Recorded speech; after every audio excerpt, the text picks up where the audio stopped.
Monsieur le Président, Monsieur le Secrétaire perpétuel, chers collègues, chers amis, Mesdames, Messieurs, permettez-moi d'abord de rappeler que le prix Maurice Gaudin-Maria Savel-Cout est attribué pour récompenser les meilleurs travaux traitant du cancer, de la maladie de Parkinson ou de la sclérose en plaques. Le jury désigné par le bureau de l'Académie pour attribuer ce prix était composé par les professeurs Serge Schiffman et Marc Parmentier et moi-même. Collégialement, il a été décidé de désigner comme lauréate le docteur Laure Bindels pour ses recherches menées sur le microbiote intestinal, le cancer et la cachexie.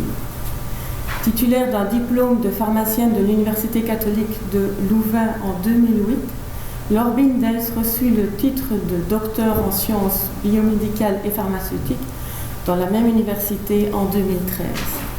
Elle a ensuite réalisé un séjour postdoctoral à l'université de Nebraska-Lincoln aux États-Unis. Cette jeune chercheuse travaillant sous la supervision du professeur Delzen a réalisé des travaux innovants qui démontrent l'implication jusqu'il y a peu inconnue ou méconnue du microbiote intestinal sur la cachexie associée au cancer. Elle va nous résumer ses travaux très brièvement dans quelques instants. Il s'agit là d'un domaine de recherche en pleine explosion qui révolutionne notre façon de considérer d'une part le microbiote intestinal et d'autre part le caractère systémique du cancer. Par cette sélection, les membres du jury souhaitent soutenir et récompenser une recherche de qualité et soutenir une jeune chercheuse. Elle vient d'ailleurs d'être nommée chargée de cours à l'Université catholique de Louvain. Le jury félicite chaleureusement la lauréate pour ce travail novateur et lui souhaite plein succès pour la suite de ses recherches et sa carrière qui augure d'être fructueuse.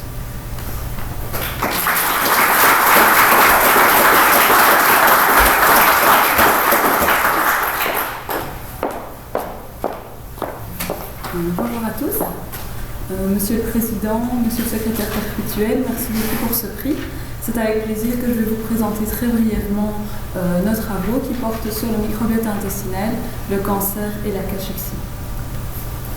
Comme vous le savez sans doute, la cachexie se traduit en clinique par une perte de poids exagérée des patients, une perte de poids qui est incontrôlée. Cette perte de poids a pour conséquence d'altérer à la fois la qualité de vie des patients, mais également leur espérance de vie et leur capacité à faire face au traitement. La cachexie cancéreuse se traduit en pratique par une perte de la masse grasse, par une perte de la masse musculaire, une certaine inflammation et une diminution de la prise alimentaire. L'ensemble de nos travaux suggère l'intérêt et le rôle du microbiote intestinal dans ces altérations. Nous avons pu montrer en utilisant des probiotiques et des prébiotiques que nous pouvons ainsi contrer certaines altérations liées à la cachexie.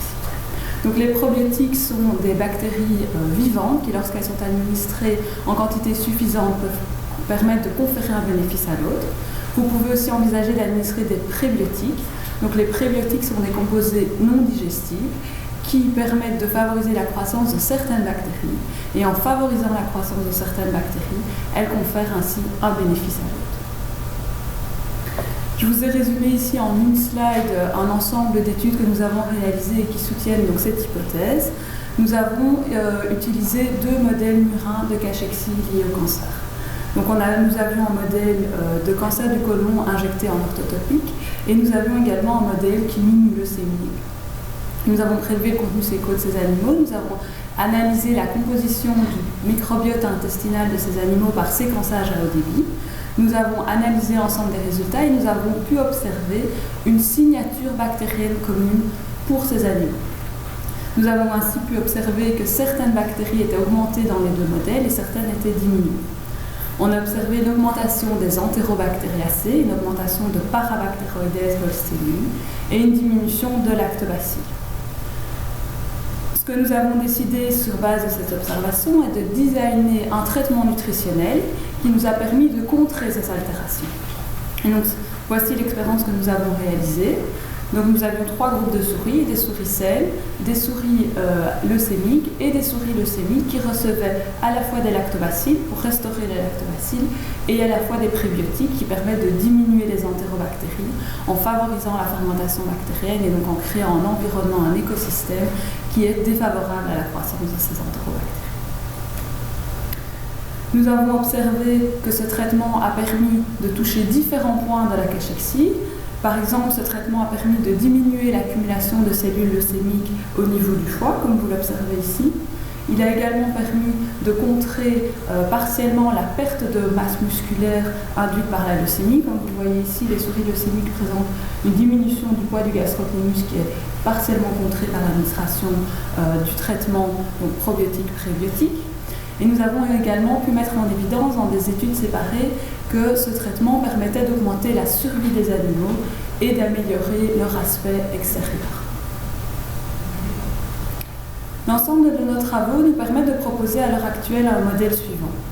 En cas de cancer et de cachexie, nous avons une altération de la fonction barrière de l'intestin et une altération de la composition du microbiote intestinal. Lorsque nous traitons des souris avec des probiotiques et ou des prébiotiques, nous sommes capables de contrer certaines de ces altérations et de conférer in fine un avantage au niveau de la cachexie et du cancer qui est associé. Au niveau des mécanismes, lors d'une de nos études, nous avons pu mettre en évidence que le propionate était capable de contrôler la prolifération des cellules cancéreuses. Donc en fait, le propionate est un acide carboxylique à chaîne courte qui est produit par la fermentation des bactéries. Donc vos bactéries fermentent certains carbohydrates, produisent du propionate et nos travaux montrent que le propionate est capable de contrôler la prolifération tumorale. Donc ceci révèle un des mécanismes par lequel le microbiote est capable de contrôler le cancer. Nous avons également d'autres métabolites que nous sommes actuellement en train d'étudier au laboratoire à ce sujet. Le dernier point que je voudrais vous présenter, donc nous avons fait beaucoup d'études chez la souris et une des toutes dernières étapes que nous avons initiées dans ce projet est le début d'une étude pilote chez des patients qui souffrent de leucémie myéloïde aiguë. Et chez ces patients, nous voulons étudier la composition et l'activité du microbiote intestinal. Donc c'est une étude qui est réalisée grâce au soutien de l'ESPEN en étroite collaboration avec l'UZ Leuven et les cliniques universitaires Saint-Luc. Donc j'espère pouvoir présenter les résultats dans quelques années. Je voudrais terminer ma présentation en remerciant chaleureusement tous nos collaborateurs, tout particulièrement le professeur Nathalie Delzen qui a été ma promotrice et mon mentor pendant tous ces nombreux projets, et particulièrement nos sources de financement et le FNRS qui m'a financé pendant ma thèse et mon postdoc. Merci beaucoup.